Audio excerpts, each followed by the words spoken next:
Will never come back again. It's got a death curse. It's got a death curse. Drop.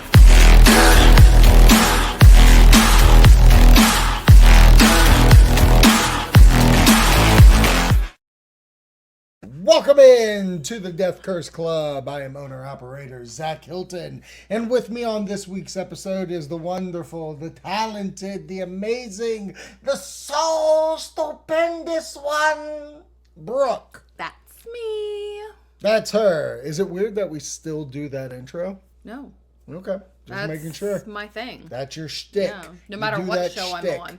That's true. You did do a couple of guest spots where you did do it. Yeah. That's wonderful. I love it. All No. right. This is the Death Curse Club. You can find us on Instagram and Threads, Death Curse Club. We're on YouTube and Spotify. You can watch on Spotify or listen, do whatever you want to do. We're on all the podcast apps. Just look, Death Curse Club. And if you follow the Thrill Me Lounge on Facebook, you will find all these great shows like Review It Rob, the Death Curse Club, Core Memory Unlock, all these other crazy shows. Just do the thing. Yeah. Do the thing. How you living, Brookie? Have you been a cookie? Yeah, that's what you're going with. Maybe I'll give you a little looky. Oh my gosh.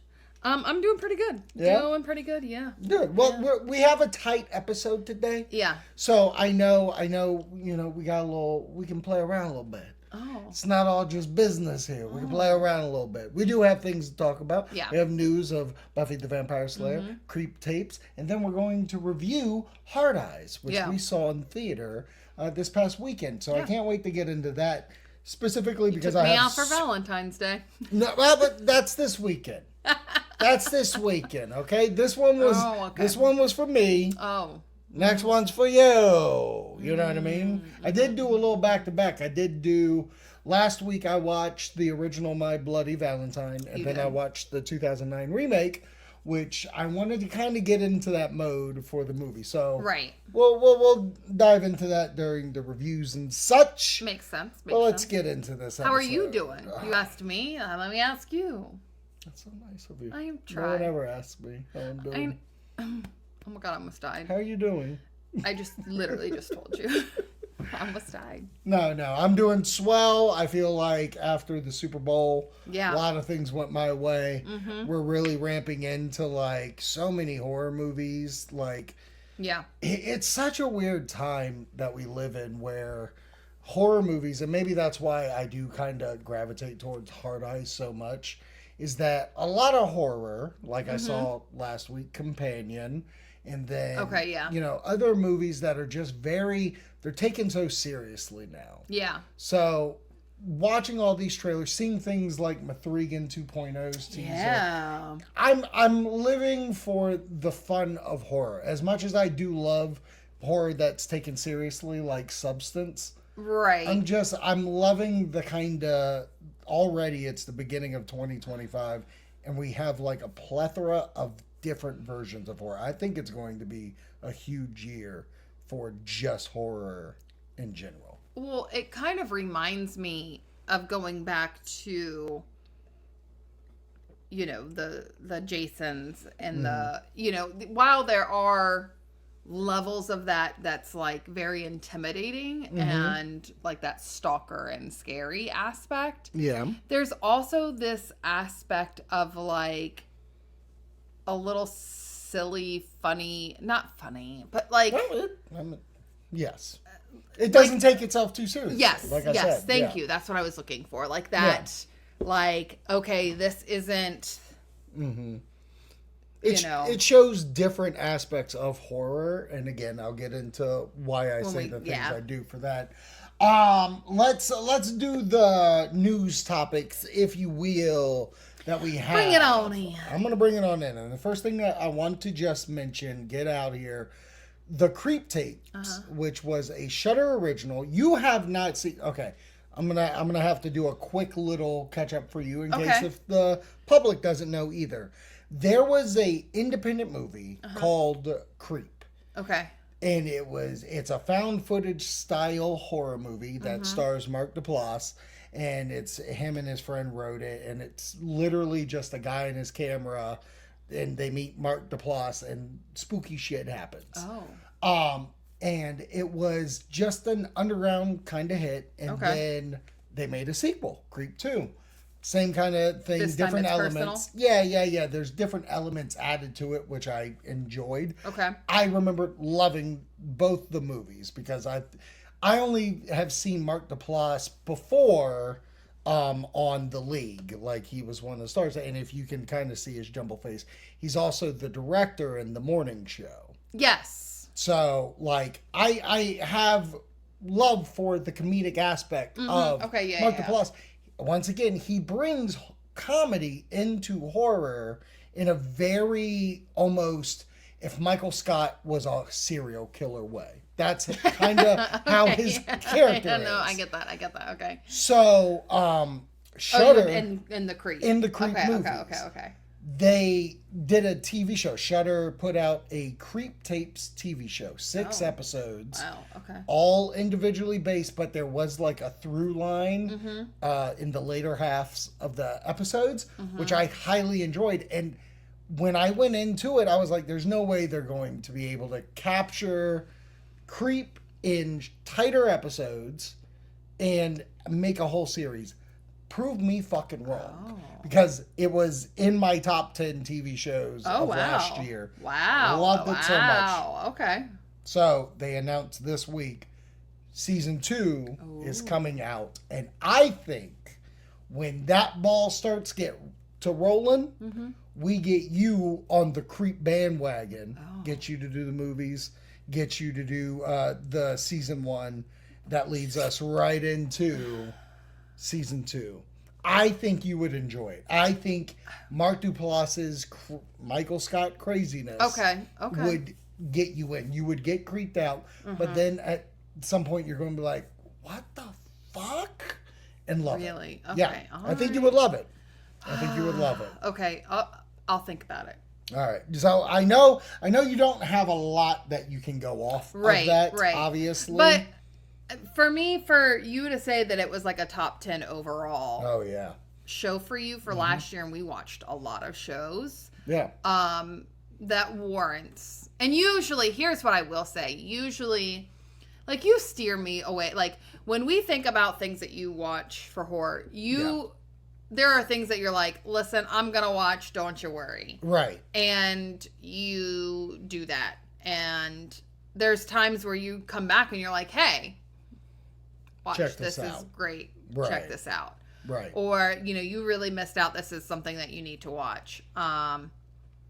So for you to give me that recommendation of like, no, you'd like this, is very intriguing. And they're tight. They're like 25-minute episodes. Oh, okay. That's better. They never outstay their welcome. Okay. You get into each thing that's interesting. And minor spoiler for the show, but if you saw the trailer, you would get each episode is a different person doing some kind of videography.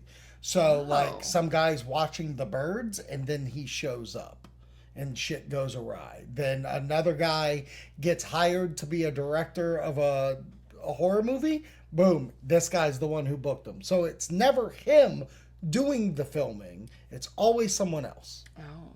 Yeah. So it's pretty great. That's creepy. Pretty great. All right.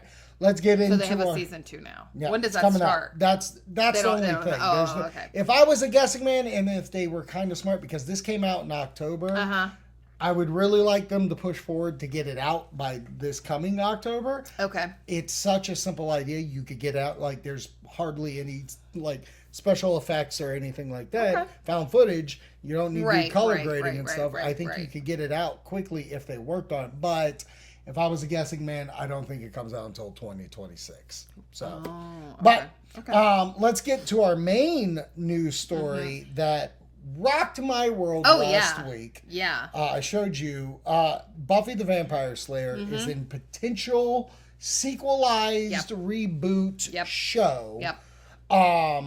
Chloe Zhao, is it Chloe Zhao or Chloe Zhao? I think it's Chloe Zhao.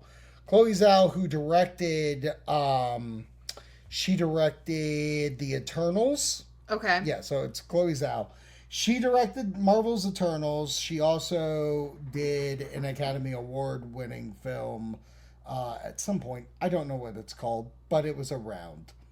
I'm looking it up. I don't see it. Fuck me. Anyways. Okay. Very acclaimed writer-director. She's done some Marvel stuff, as you've seen there. She's messed around in Star Wars, I believe. I think she directed a couple of episodes from, like, Mandalorian or something. Oh, wow. Or I'm just lying. I could be just God, you were, lying. like, making me excited about stuff. I know. And then... I'm so sorry. Womp, womp, womp. Oh, she has a Dracula involvement. Oh. Okay, so she's involved. Yeah, so we heard that Chloe was getting in the Buffy game, right? And came to Sarah Michelle Gellar, and Sarah Michelle Gellar has been one to be like, I don't want to touch Buffy. I don't want to do this, right? And I don't mean this as a slight when I say it, but it always is when time has passed and somebody wants to get back on that, like, IP high horse. Oh, okay. And get, well, you see it all the time. Yeah, you see fair. the Star Wars people do it. Harrison Ford's done it with Indiana Jones. Like, there's something. Robert Downey Jr. is coming back to Marvel. Granted, he's not being Iron Man, but he did come back. Right. There is this thing when time has passed and the dust has settled, these actors do find that, like, want to come back.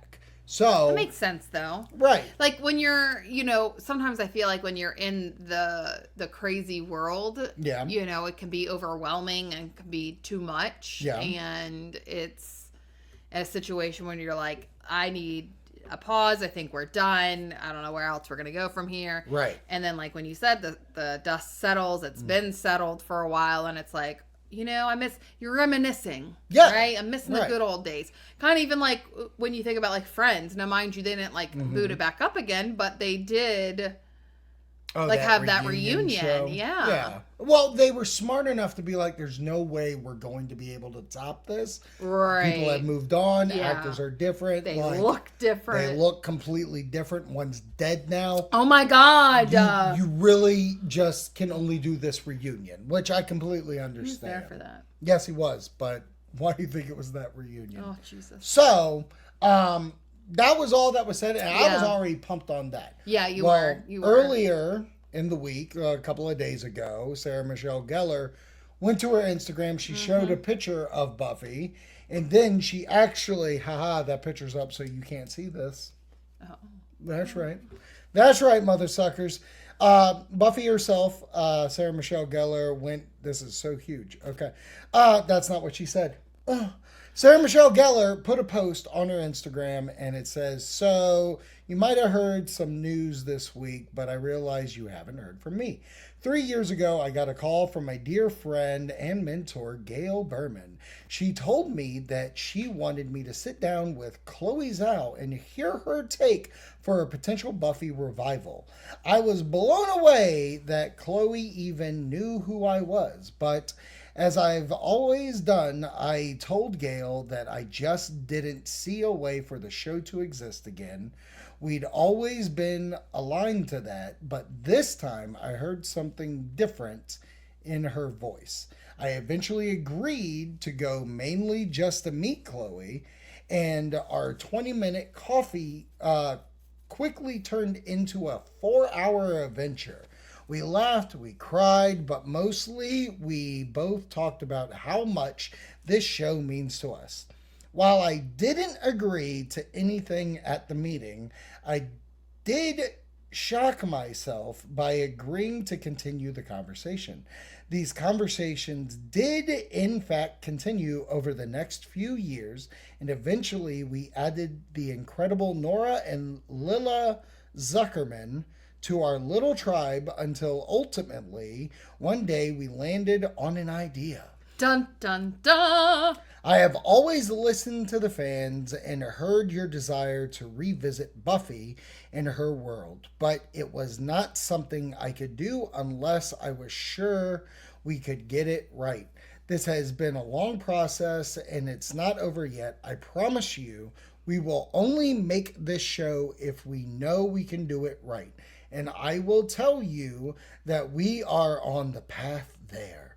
I feel so lucky to be on this journey with these 4 unbelievably talented women, all of whom love Buffy as much as I do, and as much as you do. Thank you to all the fans who never stopped asking for this. This will be for you. So, there we go. Oh. Bam. Quickly. You only get a glimpse. That was Sarah Michelle Gellar's post on the whole thing because, like it was said, no one else besides Chloe has been mentioned. Right. So now that we have Zuckerman's coming in as a writing team, it sounds like. Well, and even with Sarah Michelle Gellar, who has been the one who has been very open, being like, not going to happen, not going to happen, not going to happen. Right. And I get where, we did talk about, you start reminiscing and you're like, okay, let me go back to the good old days. But I also understand when she's like, listen, if I'm going to do this, Buffy has a good name. Right? People like it. They talk highly of the show, of everything. Show now. Right. Yeah. So I don't want that to be butchered, and I'm not going to sign on to anything where somebody's just solely relying on the name Buffy. 100%. Do you know what I mean? So I do get that aspect. Like, I get the, like, hold up, let me make sure that this is for real. But I do love that she's come out and said something. Again, she made it very clear, it's not set in stone. Set in stone. This is not it's for sure happening. But I do think for her to come out and say something means something. Like, like she said, they're on the right path. They're leaning towards the right way of things getting underway. It's probably more like, okay, what can we do financially for backing and things like that? Well, see, and let's pitch this. Yeah. There's a lot to do here, to chew on, really. I think the whole it's not definite is a ruse. I think it is definite. I think Buffy is owned by Disney. Chloe did Eternals for Disney. They fucking screwed the pooch on it, and they don't want to lose her as a filmmaker. So they asked her, what projects would you like to do? Got it. And Chloe's like, I'm a big Buffy guy, so let me do something with Buffy. Again, it's a TV show, so Chloe, I mean, I would imagine she'll probably, in the first season, direct the first 2. Maybe also the last. But I think the Zuckers, whatever, they are going to be the storytellers for whatever 8-episode, 10-episode story arc. Yeah, I think they're writing a Bible, and I think they're getting it in there. And that's why it's called a show Bible. Right. But it's still funny. Yeah. But I think the reason why Sarah Michelle Gellar, is doing that is because she doesn't want to go to every con and hear, when's Buffy coming out? When's Buffy coming out? When's Buffy coming out? And then on top of that, rumor on the street is that it's not necessarily a Buffy the Vampire Slayer sequel. She would be a recurring character, a la Giles. And there would be a new Slayer that's actually doing Makes stuff. sense. But she also, I mean, by coming out and saying that, she also upped her worth. Like, the name of her worth. So if she's going to cons or things like that, for sure. It could be a bigger price tag. Yeah. Right. I'm apprehensive. I'm very excited. I'm apprehensive because I know he did some shitty things in the workplace of whatever. I don't know all, just from the court of the public. Joss Whedon will not be a part of this. Right. And I think Joss is the reason why it was as popular as it was. So I understand you not bringing him back, but once again, he's going to get paid for this show regardless. Right. Because he created. Yeah, he created, so he's going to get residuals.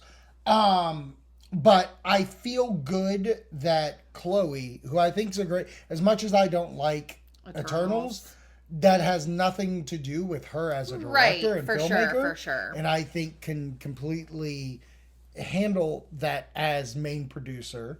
I hope these 2 writing partners are really into the zone. One thing that I'm loving, and you'll see this with my Hard Eyes review later, is that I love that we're in a realm now, an age where all these fans of former properties get to use and go forward with this. So it's got to be something good if it brought fucking Sarah Michelle Gellar out of bed to want to do this. Out of bed. Well, I mean, like, she's done. I think she's in the new Dexter show or what, the prequel. But fucking. Like, all right, getting up. Guess I make my bed today. She said it herself. She went to go get some coffee with the broad. Oh, but Okay? Like, it took a cup of coffee to get her out of bed. And then, come on. Oh, we laughed. We cried. Get the fuck out of here. Would you? Two babbling Brooks in Starbucks crying? They'd be looking at you like you're crazy. Well, she said coffee, but it ended up, it wasn't at Starbucks. It probably changed. You're right. It was to a coffee bean. mimosas. It was a coffee. Yeah, that's why they were crying. Espresso martinis. Exactly. Chloe, if we're going to continue this realm, we got to go. But I'm excited. What I'm more scared about is how do you treat the side characters from the cast? Like, I really don't. Them. Right. Like, Xander, I don't think we can get because he has gone off the deep end. He would be a loose cannon. We can't have him. Well, but I also feel like if Buffy herself is going to essentially be like the Giles type character, like you have to. I feel like you could do like a cameo type thing, like a special appearance for like Willow. Right. But I would want Willow all in it. I know, but I'm just telling you, like, how would that play if I need Willow? Buffy is just your cameo's Angel, because you're not going to get Angel all the time. Oh, he's in. But boy, oh boy, he won't be all the time. He's all the time. No, he won't. You haven't watched the whole series. You have to finish the series. Angel ain't going to be there the whole time. But I'm very interested. They better treat it proper. I'm sure they will. Because once again, otherwise she wouldn't have signed on. Agreed, but like, or like also, not signed on. All right, she wouldn't co-sign saying True. I'm putting out that I co-signed on having a meeting with you. Let me rephrase. Let me rephrase. That is very weird, by the way. What?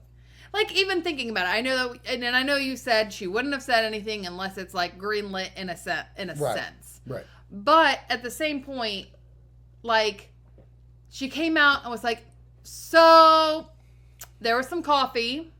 There was some conversation. I'm not saying anything's happening, but I like what I heard. Right. But like, I'm not signing anything. Like, yeah, like right. I also wonder if it's one of those situations where they didn't want to release that it was happening and it got out. And so they were not damage control, but trying to get ahead of it, of being like, yeah, we're working on it, but stop. Do not get crazy. Right. Because if we can't do it, we can't do it.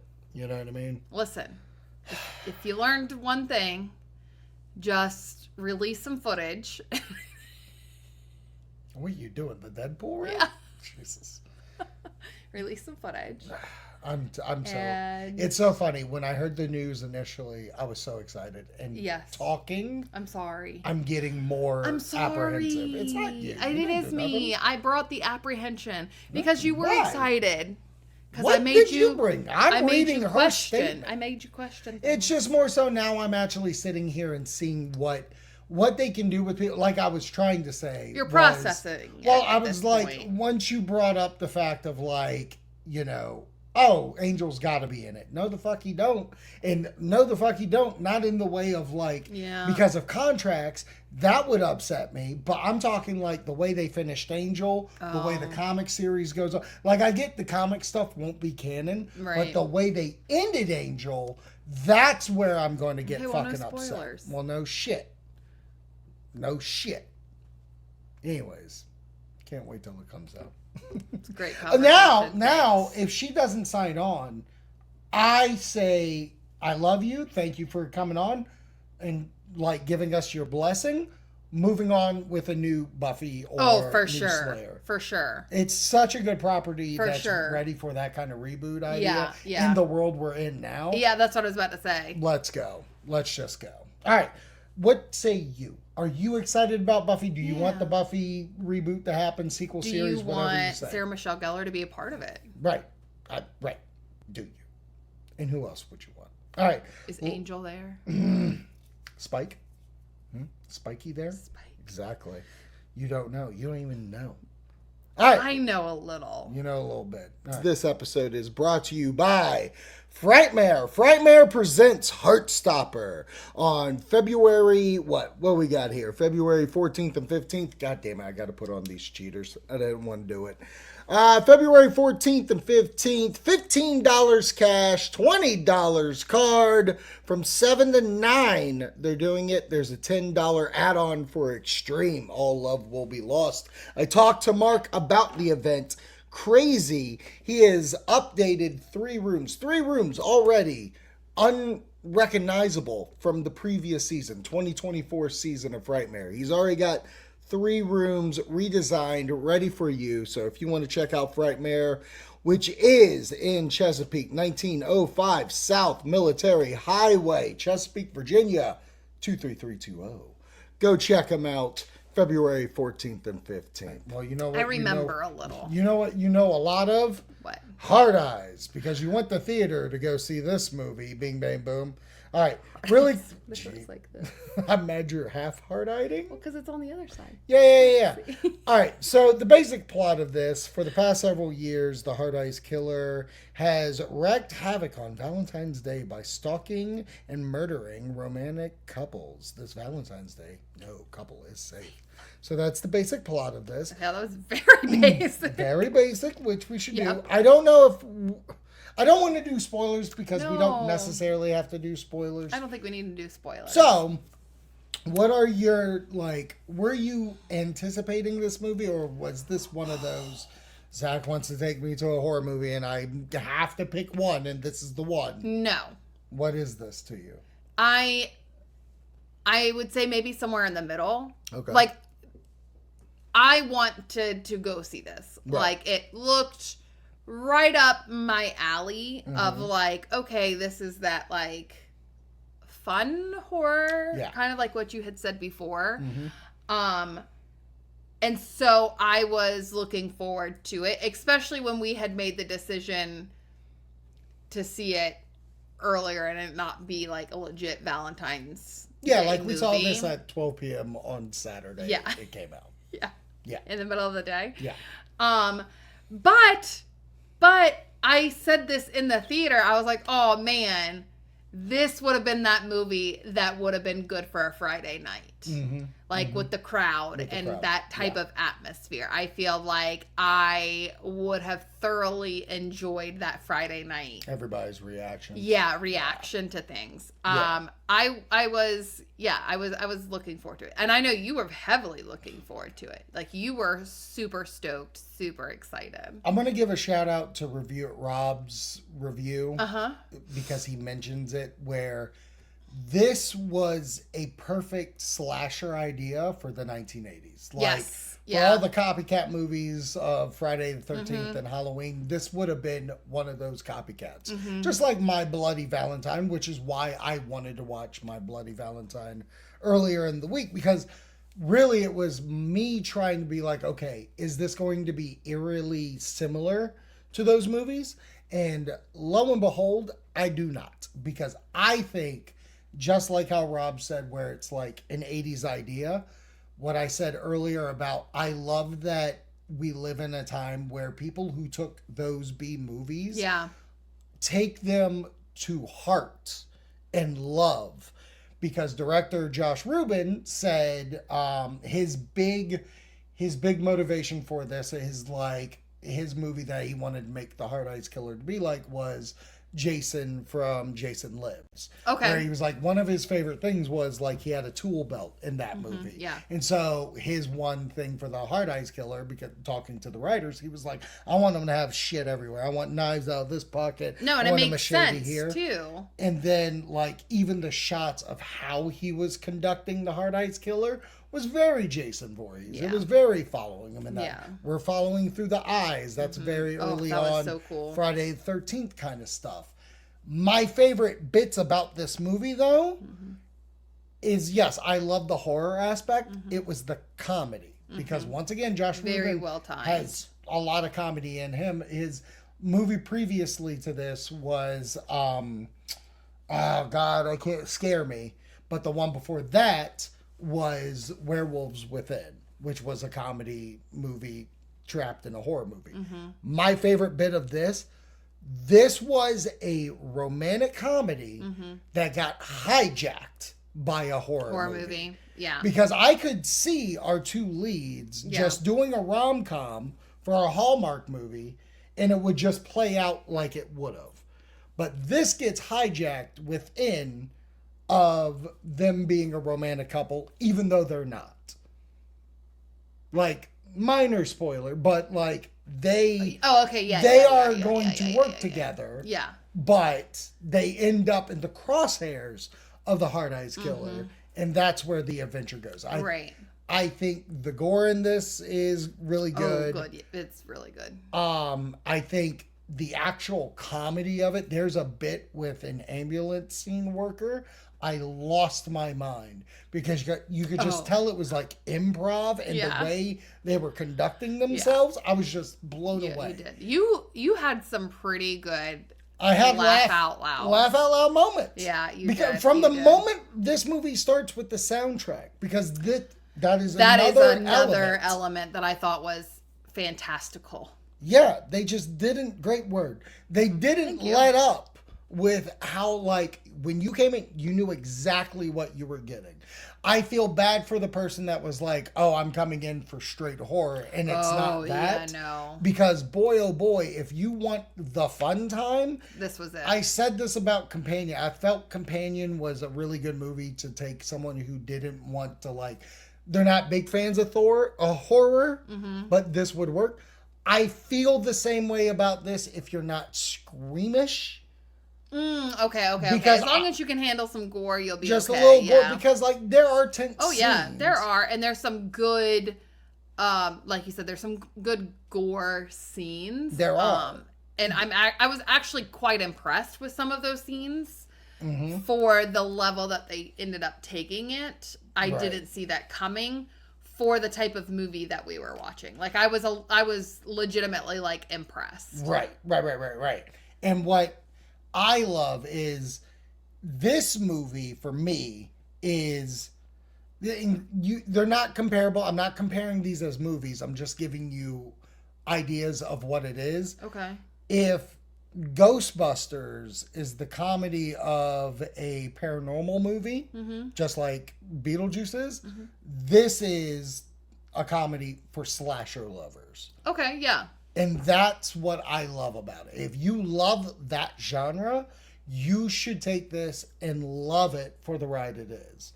It won't end up on people's top 10 lists. It won't.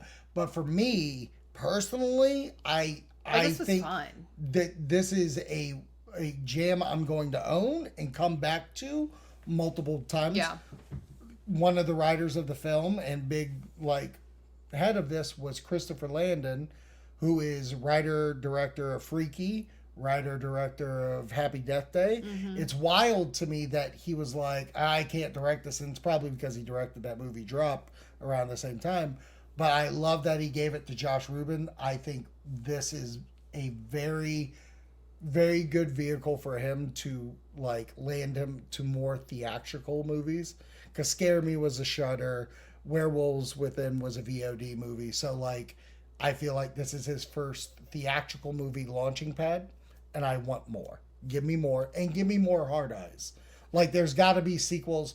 I know we missed, there is a mid-credit scene, and from the description, it pseudo sets up, but the director, Rubin, came in and interviewer was like, do you see any sequel potential ideas? And he was like, oh yeah, I can see this playing in the world of Love Actually. I see this playing in the world of Bridget Jones' Diary. And it makes me think of other, like, oh my God, You've Got Mail would be a good, like, just ideas to base off of for the future. I'm so in. I can tell. That's why you I didn't have shut the I fuck was up. literally going to say. Am I Kevin Smith? Am I just Kevin Smith now? I do have a question for Give you. it to me. Without giving spoilers. Yeah. Did you guess who Hard Eyes was? I can't like give a yes it away. or no. I can't give it away. Well, that's why I said just yes or no. Yes or no. Somewhat. Somewhat. Okay. Somewhat. Okay. Same. Somewhat. Same. Somewhat, but obviously I didn't get it. Okay. If that makes sense. Okay. And let me ask you this, because Rob said this on his review. Okay. He felt the movie should have ended, but then it went on for another 15 minutes. And he says that 15 minutes shouldn't have happened. And without spoiling, I disagree wholeheartedly. I think we needed that because that was the motivation of the killer. And we needed to know, because I think that's the funniest bit of the movie. Fair. If you know, we'll talk off about it. But do you agree with him that it should have ended earlier? No. Okay. No, I think that I also feel like the way that they pitched the movie, in a sense, and I still to this day wish that they had like a commercial that was pure like romantic. Yeah, like Valentine's just played it as Day a Valentine movie. Yeah, that like, look, babe, we're gonna go watch this movie, and I say that because like it was actually a really funny, cutesy movie. I did have a few good jump scares. Yeah. I don't know if most people will. Right. Right. But Right. I did. And I feel like overall, I mean, I think that the story, the plot, all played very well. Absolutely. I don't know why IMDb's messing with like the order of people, but it's not in order. The two leads of the movie. Yeah. I loved their chemistry. Yes. I thought they were unbelievably sweet to each other. Yes. And you could tell they hung out. Yeah. Mason Gooding is a movie star. Yeah. Like his charisma came off the screen. Yeah. And like as we all know, I'm not a big fan of those two Scream movies that he's in. He's okay in them. I think he delivers dialogue well, but this movie, like, my man just was coming off the screen. Coming off the screen. Freudian slip. So very, very down with that, and I can't believe I can't find this young lady's. But I thought she was fun. I thought she was a good She did final very girl. well. Like, they were a great final couple. I say see this movie. It made about 8 this past weekend. I'm really hopeful that it does better. Well, not even better. I just need to do it slightly, like, dropped.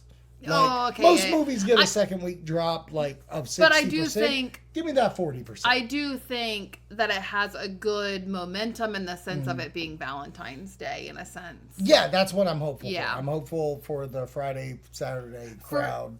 For me, I definitely say it's a watch. Like, God, yeah. In the sense of, like, if you are on the fence, if your girl's on the fence, if your guy's on the fence, I would say go for it in the sense of that it's just fun, it's cute, it's a good conversation afterwards. For sure. One of my favorite parts of the movie was them telling you and explaining the why. Okay. And that's why I said the last 15 minutes. Oh, okay. Was needed. Oh, so he thought before that? Yeah. I'll tell you off that. of when he wanted it. I needed that. Just for... Yes. There was a lot of things in that. Yes. For me, I needed. Okay, cool. Okay. Thank you for watching, listening to the Death Curse Club. We're on Spotify, Apple, Amazon Music, all that. Follow us on YouTube, Death Curse Club. We're on Instagram, Threads, Death Curse Club. All right, Brooke, thanks for coming on and doing the show, baby. Anytime. I got hard eyes for you.